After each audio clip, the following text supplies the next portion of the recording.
పెద్ద నోట్ల రద్దుతో నల్లధనాన్ని అరికట్టిన కేంద్ర ప్రభుత్వం ఇప్పుడు దేశంలో విస్తృతంగా చలామణి అవుతున్న నకిలీ కరెన్సీ నోట్ల కట్టడికి ప్రయత్నిస్తోంది. అసలు కంటే నకిలీ నోట్లే ఎక్కువగా చలామణిలోకి రావడంతో ప్రజల్ని అప్రమత్తం చేస్తోంది. నిజమైన కరెన్సీ నోట్లలో చాలా వరకు 500 రూపాయల నోట్లే ఎక్కువగా ఉంటున్నాయి.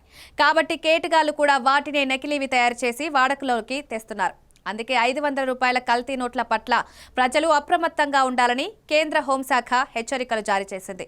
ముఖ్యంగా 500 రూపాయల నకిలీ నోట్లను పెద్ద సంఖ్యలో దుండగులు చలామణిలోకి తెచ్చారనే కీలక సమాచారంతో వాటికి అడ్డుకట్ట వేయడానికి కొత్త ఆలోచన చేసింది. అత్యాధునిక సాంకేతిక పరిజ్ఞానంతో తయారు చేయడం వల్ల నకిలీ నోట్లను గుర్తించడం కష్టంగా మారిందని పేర్కొంది. అయితే నకిలీ నోట్లపై ఓ చిన్న తేడాను గుర్తించినట్లు వివరించింది. ప్రతి నోటుపై విధిగా ఉండే రిజర్వ్ బ్యాంక్ ఆఫ్ ఇండియా అనే అక్షరాల్లో రిజర్వ్ పదంలో ఈకి బదులు ఏ పడినట్లు వెల్లడించింది. ఈ తేడాతో నకిలీ నోట్లను గుర్తించవచ్చని సూచించింది. ఈ సమాచారాన్ని డిఆర్ఐ, ఎఫ్ఐయు, సిబిఐ, ఎన్ఐఏ, సెబీలతో కూడా పంచుకుంది. మీ చేతుల్లోకి వచ్చిన 500 రూపాయల నోటును జాగ్రత్తగా పరిశీలించి చూసాకే అంగీకరించాలని కేంద్ర హోంశాఖ సూచించింది.